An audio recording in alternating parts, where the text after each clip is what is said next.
Lecture de l'Évangile de Jésus-Christ selon saint Matthieu, chapitre 6. Comment donner aux pauvres? Attention! Quand vous faites ce que la loi de Dieu demande, ne le faites pas devant tout le monde pour que les gens vous regardent. Sinon, votre Père qui est dans les cieux ne vous donnera pas de récompense. Donc, quand tu donnes de l'argent aux pauvres, ne cherche pas à te faire remarquer. Les gens faux agissent ainsi, dans les maisons de prière et dans les rues. Ils cherchent les compliments des autres. Je vous le dis, c'est la vérité, ils ont déjà leur récompense. Mais toi, quand tu donnes de l'argent aux pauvres avec ta main droite, ta main gauche ne doit pas le savoir. Ainsi, ce que tu donnes reste secret. Dieu, ton Père, voit ce que tu fais en secret et il te récompensera. Comment prier? Quand vous priez, ne faites pas comme les hommes faux.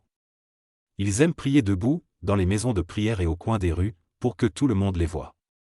Je vous le dis, c'est la vérité, ils ont déjà leur récompense.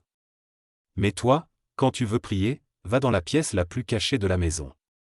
Ferme la porte et prie ton Père qui est là, même dans cet endroit secret.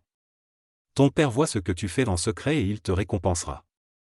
Quand vous priez, ne parlez pas sans arrêt, comme ceux qui ne connaissent pas Dieu. Ils croient que Dieu va les écouter parce qu'ils parlent beaucoup. Ne faites pas comme eux. En effet, votre Père sait ce qu'il vous faut, avant que vous le demandiez. Notre Père. Vous devez donc prier de cette façon: Notre Père qui est dans les cieux, ton nom est saint. Fais que tout le monde le connaisse. Fais venir ton royaume. Fais que ta volonté se réalise sur la terre comme dans le ciel. Donne-nous aujourd'hui le pain qu'il nous faut. Pardonne-nous le mal que nous avons commis, comme nous pardonnons à ceux qui nous ont fait du mal. Et ne permets pas que nous soyons tentés.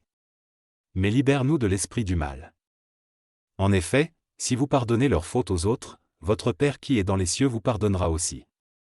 Mais si vous ne pardonnez pas aux autres, votre Père ne vous pardonnera pas vos fautes non plus. Comment jeûner?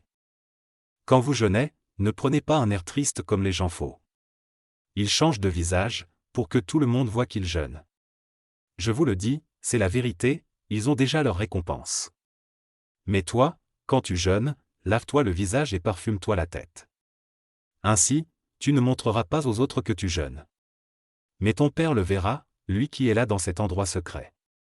Ton Père voit ce que tu fais en secret et il te récompensera. Les richesses de la terre et les richesses auprès de Dieu. Ne cherchez pas à posséder beaucoup de richesses sur la terre.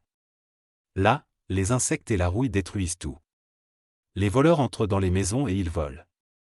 Mais cherchez à posséder beaucoup de richesses auprès de Dieu. Là, les insectes et la rouille ne détruisent rien, les voleurs n'entrent pas et ils ne peuvent pas voler. Oui, là où tu mets tes richesses, c'est là aussi que tu mettras ton cœur. Vivre dans la lumière. Les yeux sont la lampe du corps. Donc, si tes yeux ne sont pas malades, ton corps tout entier est dans la lumière. Mais si tes yeux sont malades, ton corps tout entier est dans la nuit. Alors, si la lumière qui est en toi est comme la nuit, ta nuit est bien noire. Il faut choisir entre Dieu et l'argent. Personne ne peut servir deux maîtres. En effet, ou bien il détestera l'un et il aimera l'autre, ou bien il sera fidèle à l'un et il méprisera l'autre. Vous ne pouvez pas servir à la fois Dieu et l'argent. Dieu donne tout ce qui est nécessaire à la vie. C'est pourquoi je vous dis, ne vous faites pas de soucis pour votre vie ni pour votre corps. Ne vous demandez pas, qu'est-ce que nous allons manger? Avec quoi est-ce que nous allons nous habiller? Oui, votre vie est plus importante que la nourriture, et votre corps est plus important que les vêtements. Regardez les oiseaux. Ils ne sèment pas, ils ne moissonnent pas. Ils ne mettent pas de récolte dans les greniers. Et votre Père qui est dans les cieux les nourrit. Vous valez beaucoup plus que les oiseaux. Ce n'est pas en vous faisant du souci que vous pouvez ajouter un seul jour à votre vie. Pourquoi alors vous faire du souci pour les vêtements? Observez les fleurs des champs, regardez comment elles poussent. Elles ne filent pas et elles ne tissent pas. Pourtant, je vous le dis, même Salomon, avec toute sa richesse, n'a jamais eu de vêtements aussi beaux qu'une seule de ses fleurs. L'herbe est aujourd'hui dans les champs, et demain on la jettera au feu. Et pourtant, Dieu l'habille de vêtements magnifiques.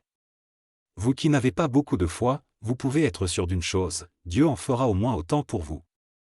Ne soyez pas inquiets en vous demandant, qu'est-ce que nous allons manger? Qu'est-ce que nous allons boire? Avec quoi est-ce que nous allons nous habiller? En effet, les gens qui ne connaissent pas Dieu cherchent tout cela sans arrêt. Vous avez besoin de toutes ces choses, et votre Père qui est dans les cieux le sait bien. Cherchez d'abord le royaume de Dieu et ce que Dieu demande. Il vous donnera tout le reste en plus. Donc, ne vous faites pas de soucis pour demain. Demain se fera du souci pour lui-même. La fatigue d'aujourd'hui suffit pour aujourd'hui.